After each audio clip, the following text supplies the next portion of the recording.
greet you with divine love and peace this morning. It's a rainy morning in Santa Cruz, California. Wherever you are, I know that God's light and God's love is with you as it is with us all. This morning, I want to share with you in this continuing series in our satsang about finding strength and solace in this time. Today's topic, today's focus is developing the soul power of fearless determination. Fearless determination. We have to begin where we are. And I find in this time that so many questions arise. You know, where do we turn for security in what feels so uncertain and so challenging? Where do we find solace? Where do we find strength and hope? So we look for signs of divine grace. And I really liked the readings that Reverend Atma chose this morning. One in particular from Mr. Davis that said, you know, once we make that determination to turn towards divine grace, then we begin to see glimmers of it and we learn to cooperate with it. So we look for divine grace, the supportive power and presence of the One, wherever we can find it. We search our own hearts and our minds for inner guidance.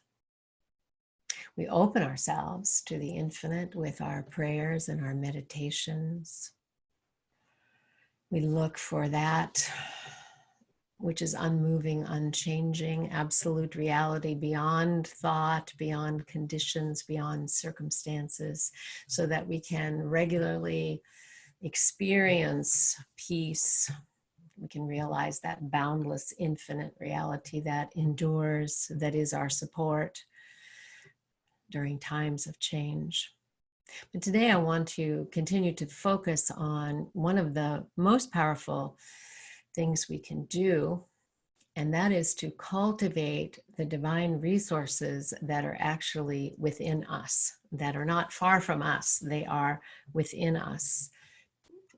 In the teachings of yoga, we find the philosophy that the divine potentials are within us. Each of us is endowed with divine potential.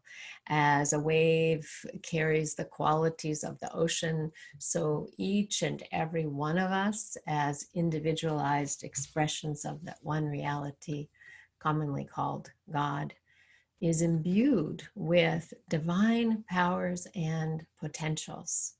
But of course, it's important to recognize the meaning of that word potential, because these divine qualities within us are dormant. They are just that, they are potential. So that means they're dormant until they're awakened, till they're realized, till they're called upon, till they're actualized. So they have to be brought forth to then be in cooperation with the infinite.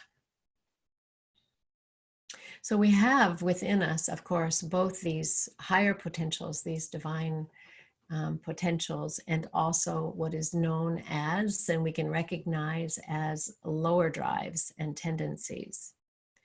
And times of great stress, like what we're in right now,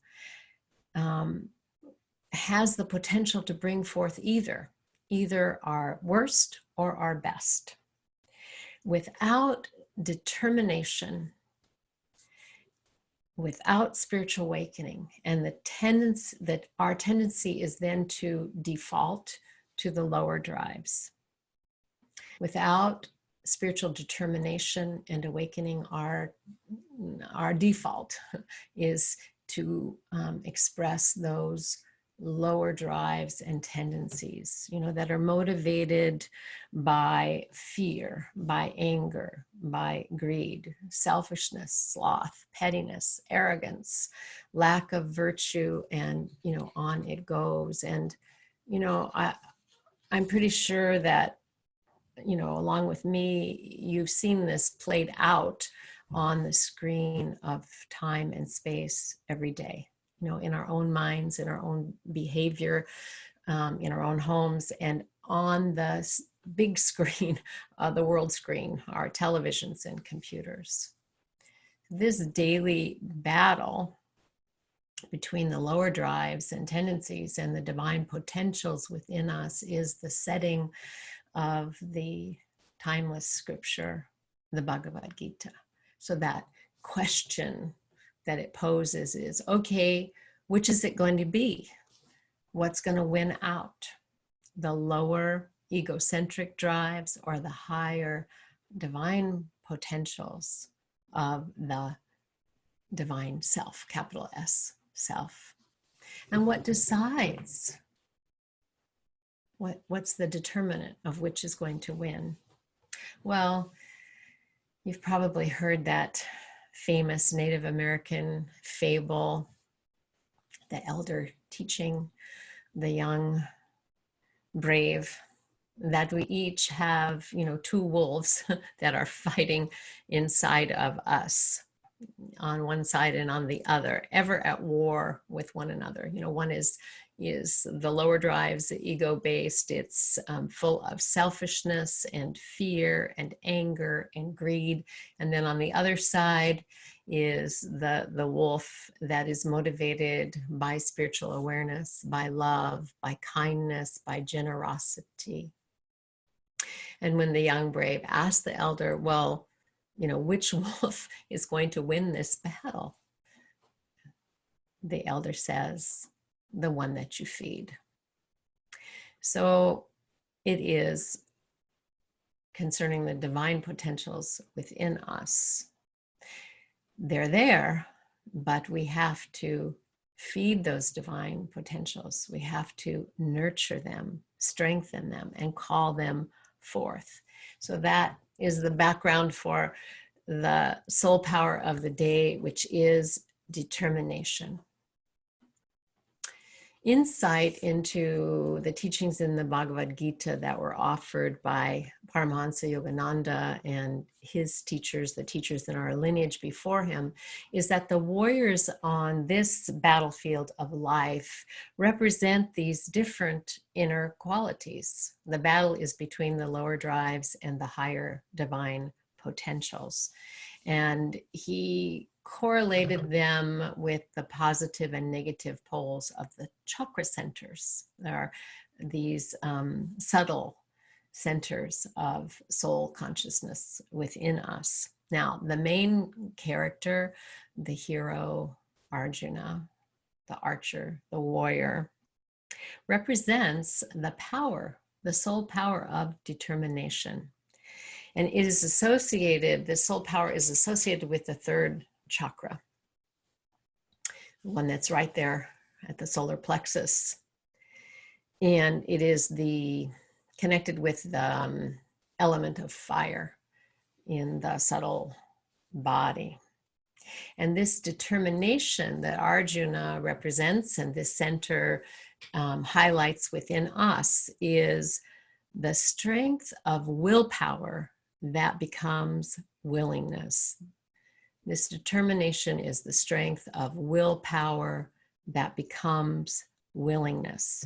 It is the willingness that we come to, that we bring forth our determination and vow to engage in this battle to cultivate an awakened way of being. It's the willingness to follow a higher way of realization. It's a willingness to learn. It's a willingness to be transformed. It's a willingness to have this time change us and transform us. So it's not just the willingness to get through this time, but it becomes an active engagement in the battle between our own lower drives and tendencies and our higher potential for awakening at this time, and what this time can bring for us and for our world. The third chakra is situated between the quote unquote lower functions commonly associated with the ego, and security-based drives. And so it's right in the middle between those quote unquote lower drives and then the upper chakras, the higher drives of selfless love and surrendered devotion. So what is the soul power of determination, and how can it possibly help us at this time? Determination is the pivot point on our spiritual journey. Determination is the pivot point on our spiritual journey. It is really the doorway of discipleship. When the Gita story begins, the warrior, the consummate warrior Arjuna, is confused, he's stressed out, he's depressed, he's despairing. He does not want to be on that battlefield. And I think so many of us can relate to that part of the story right now. We don't want this to be happening in our life. We don't want it to be happening in our world. We don't want it. And that's exactly where Arjuna is. He sees all the suffering around him. He wants no part of it. He doesn't want to engage in it. He doesn't want to fight. He doesn't know what to do. And he's experiencing despair and symptoms of that. Let's see if I can find the reading from the first chapter. He says, "My limbs grow weak. My mouth is dry, my body shakes, and my hair is standing on end. My skin burns, and the bow Gandiva has slipped from my hand. I am unable to stand. My mind is whirling." And he looks around and he says, "This does not look good. And I don't know what to do."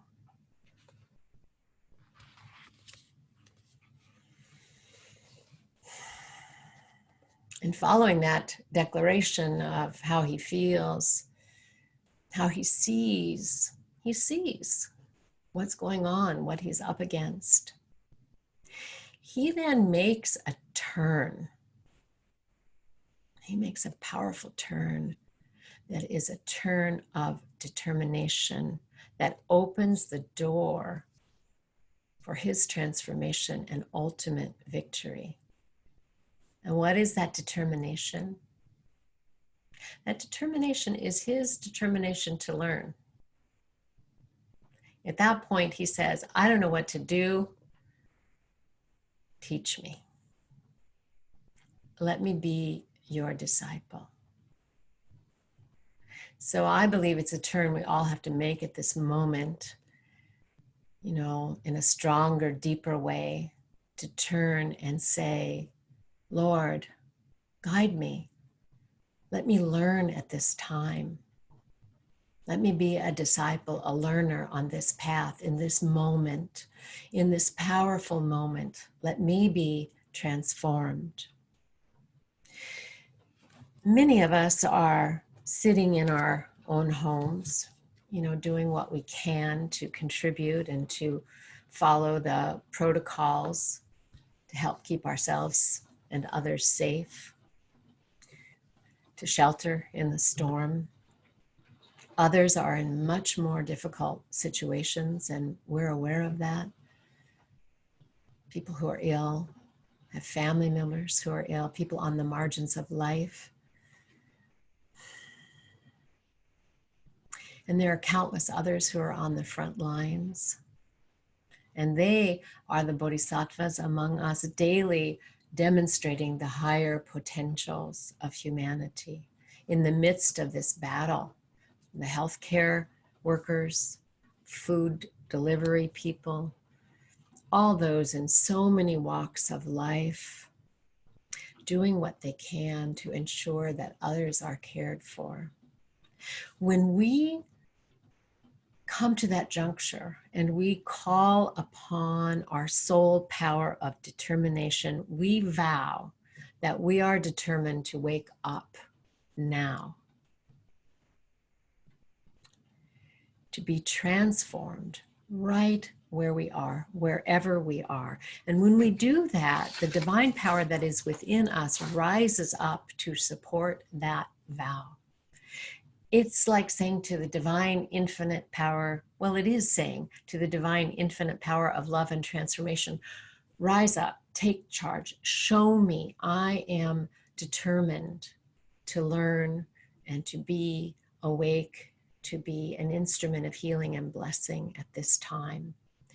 What we can and must do, of course, is different for everyone.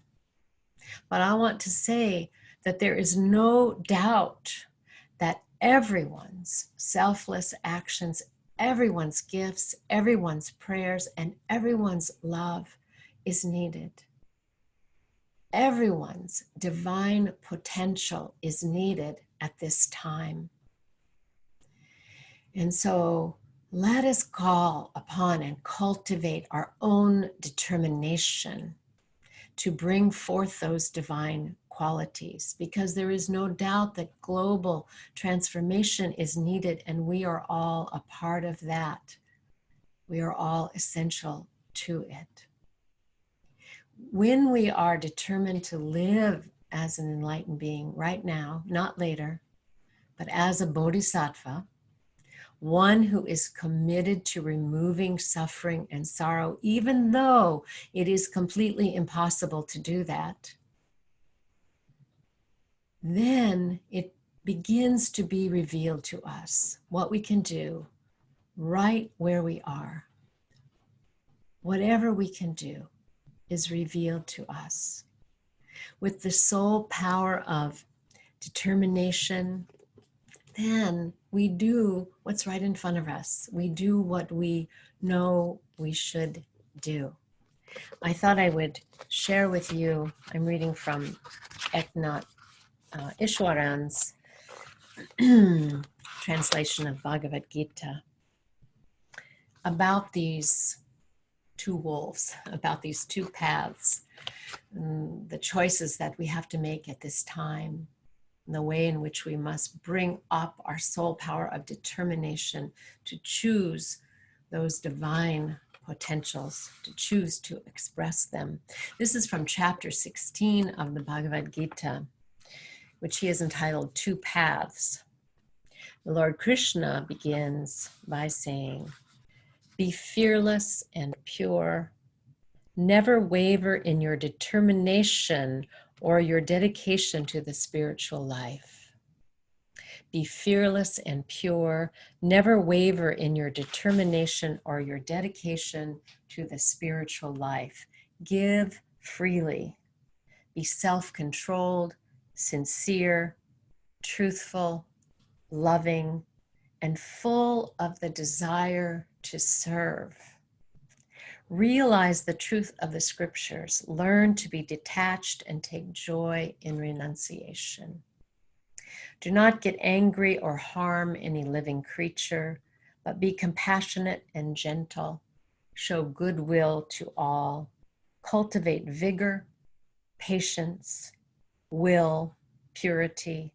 Avoid malice and pride.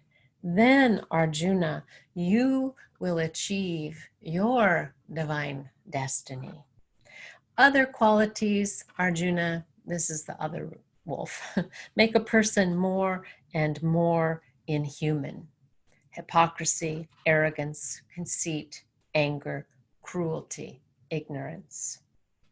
The divine qualities within you lead to freedom. The divine qualities within you lead to freedom. The lower or the demonic drives within you lead to bondage. And then there's the beautiful promise that is for all of us, because it is the truth. Krishna says to Arjuna, "But do not grieve. You were born with divine qualities." We were all born with divine qualities. We are imbued with innate divine potentials. And now more than ever, we must be determined to bring them forth. Om. Peace, peace, peace.